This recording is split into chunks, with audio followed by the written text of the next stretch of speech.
When it comes to Nike SB Dunk Highs, I have to be honest, I think a lot of the colorways are actually quite average.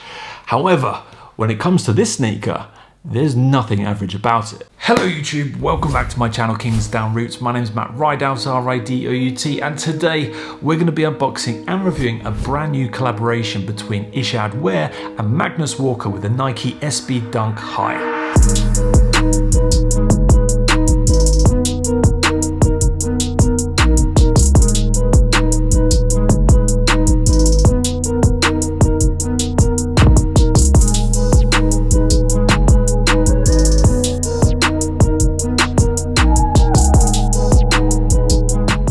Okay, let's not waste any time. Let's just get straight on with the unboxing of the sneakers, which are right here in this big box. Now, obviously this is a delivery box. This isn't the actual shoe box.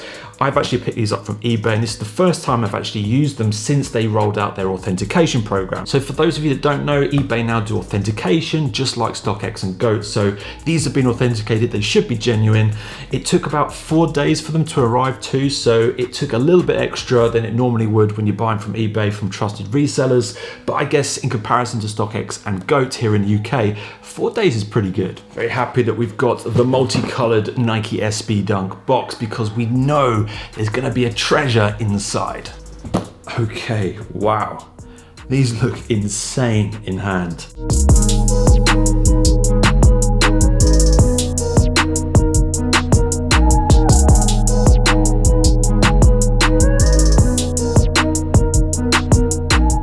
For those of you who watch my resale prediction videos, I did talk about these sneakers quite a lot in my last episode. And the reason I talked about it is because there's a really nice story about these shoes. Firstly, it's a collaboration between Ishod Wair or Wair. I'm not entirely sure how you pronounce the name, so if anyone does know the correct way to pronounce his name, please drop it in the comments down below, and I apologize profusely for not doing it correctly if I've done it wrong. This is a collaboration between that guy and Magnus Walker, who is actually a fashion designer and car collector. Now, these sneakers are actually based off a 1971 Porsche 911 that he owns in his collection.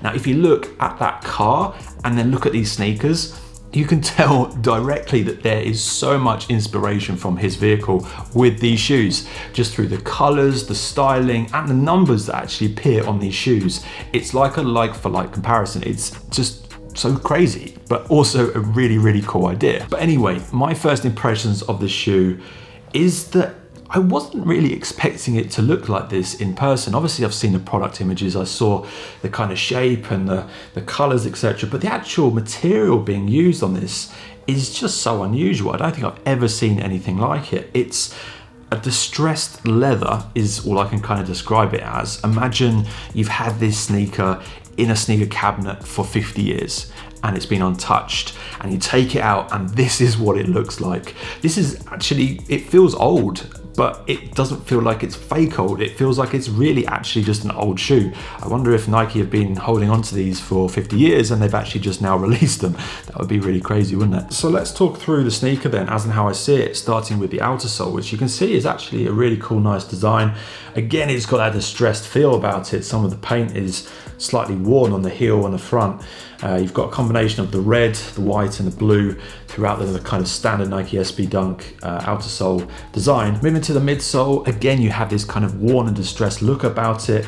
It's white, but it looks like it's been painted on.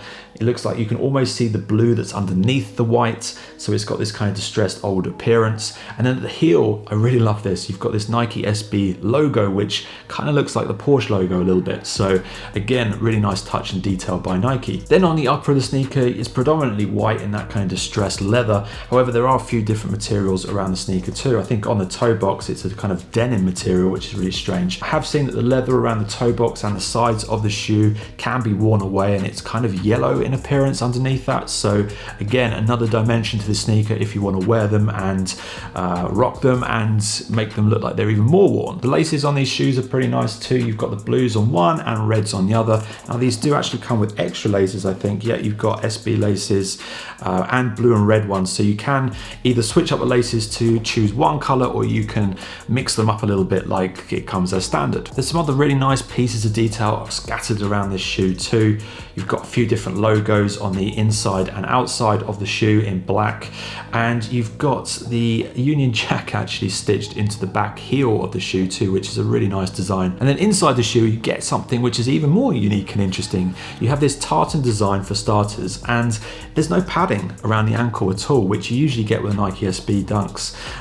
So that's really unusual. It's almost like a Converse or a Blazer, which is really strange. And then on the tongue as well, it's not thick, it's not padded, which you usually get on the SBs.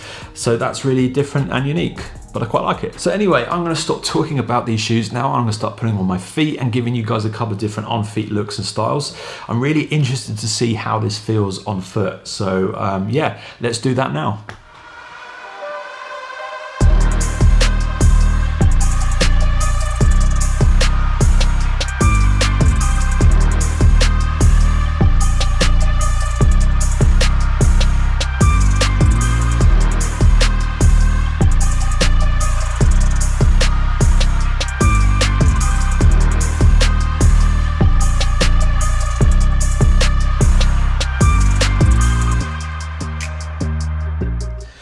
Okay, having just put these on my feet then, I really like the way these look. Now these definitely are unique, they bring something different to the table and are unlike anything else I've got in my sneaker collection, so really happy with how these look on feet. In terms of sizing and fit, I went true to size and they fitted just perfectly, even though they have less padding around the ankle, so your normal Nike sizing should just be fine with these. Now my only gripe, and it is a small gripe with these sneakers, is that it's a bit difficult to get your feet into the shoes to start with.